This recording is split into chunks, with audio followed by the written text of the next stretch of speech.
Good afternoon. Hello. Sanibonani. Goeiemiddag. Anybody from Kenya? Jambo? Che, we got a very difficult question. I go back. You want me to get out of here? Wow, I've got a special place in my heart for the digital edge, and I'm really honored and excited to be back here on stage talking about the things that really excite me. Being digital, technology, and humanity. The primary thing that I've come here to do is just give you a little bit of insight into how I think about these things, as well as how Facebook is considering and looking at the future in light of these things. I recently had a death in my family, which was quite sad, about a week ago.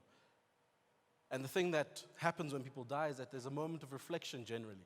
It's a tragedy that brings to the fore a moment where you go through understanding what life is actually all about. I went through the annals of history and found a reference from a chap called Sophocles, who was actually a tragedian, a Grecian tragedian. He used to write plays about human tragedy. So he understood these things. And he said that every man in mankind's frailty consider that in his last days, and let none presume his good fortune until he finds life at his death, a memory without pain. Essentially meaning when you're going to be on your deathbed, are you going to look back and think to yourself, I actually did good, or I had a negative effect? The challenge with looking at life through these lenses is that we understand that for centuries we've been plagued by natural disasters. Natural disasters that occur in a spontaneous, often unplanned and unforeseen manner.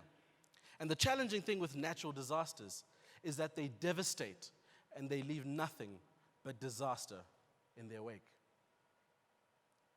Natural disasters and tragedy have also got another interesting characteristic, because when they happen, they force us to hold up a big mirror and look at our humanity. And in so doing, they force us to become closer to being human beings. On the 23rd of September 2013, a young boy called Chief Siame in a small village called South B, Nairobi, Kenya, woke up, did what he does every single day, brushed his teeth, brushed his hair, got ready. As he was about to leave for school, he sat in his dad's lap, and they had a quick conversation, and he waved goodbye to his son. As his son walked out the door, that was the last visual reference that he'd have for his little boy. Later on that afternoon, the father reported for a shift at the local mall called Westgate, and tragedy broke out. Unfortunately, Chief's father was caught in the crossfire, and he was shot, and he didn't survive. You see, there's another kind of disaster, and those are man-made disasters. These are the disasters that occur to anybody, at any time, at the hand of man. The interesting thing about these disasters is they, like natural disasters, cause us all to take a moment and to reflect on what we are about as humans. The other interesting thing about man-made disasters is it surfaces to the top our humanness. It surfaces to the top the fact that we can feel, we have resolve, and that we can make it through these things. A natural disaster of this level really pulls on the heartstrings, but allows us to be able to realize just how human we are. Charles Darwin reminded us that it's not going to be the smartest, it's not going to be the bravest, it's not going to be the strongest that survive. It's going to be those that are able to adapt to change. And I cannot help but think about our continent in that it's changing for the better. Robertson Davies also said, extraordinary people survive under the most terrible circumstances. And extraordinary people become more extraordinary because of it. And what better continent than Africa to use that as a reference?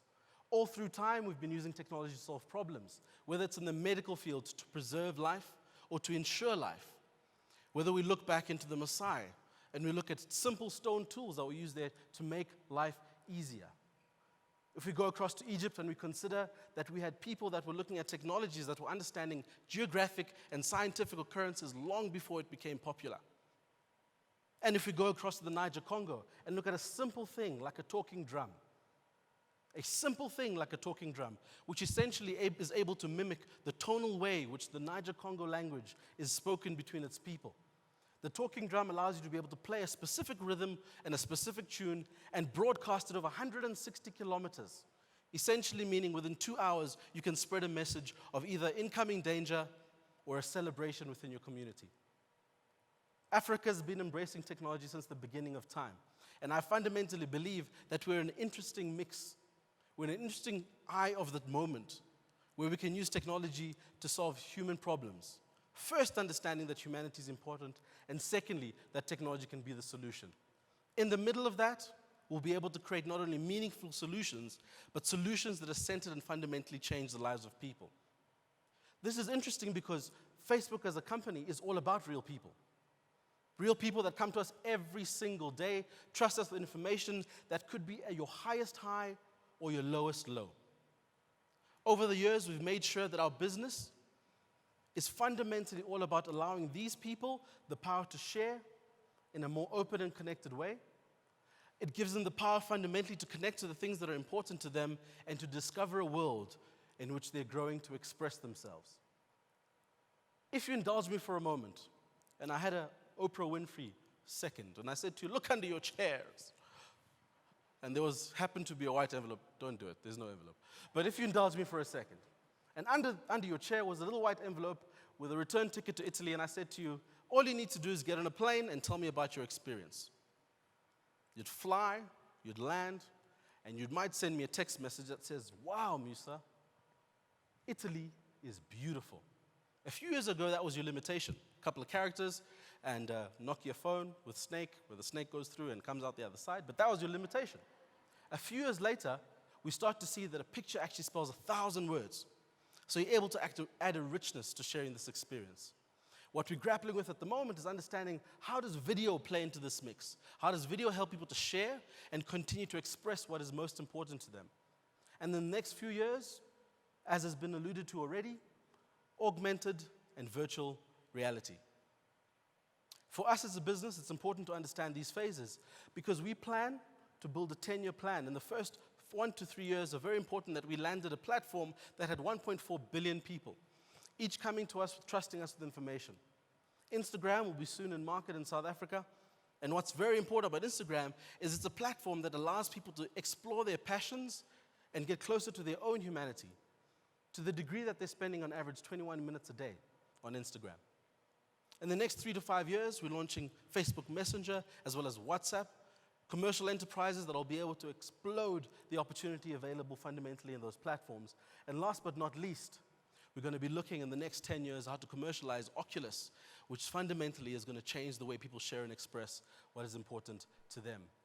I believe that consumers will have two choices. These two choices will be quite simple. The first is, do they continue to buy stuff that they don't really need with money that they don't have to make themselves feel better about the fact that they work all the time and they're just not famous? That's option number one. And we can continue to sell them bread-flavored gloves, and we can all do that and go to sleep at night, but are we having the change that we need to have? Option number two, can we adopt a value richness and a purpose-driven product and service so that economic dignity grows and we all get happier? A very simple example of how to get this right is we look right here in Johannesburg at two young entrepreneurs who developed a bag that is chargeable during the day and it becomes a lamp at night. Using recycled technology to be able to create the bag and a very simple technology from a solar perspective to create the light.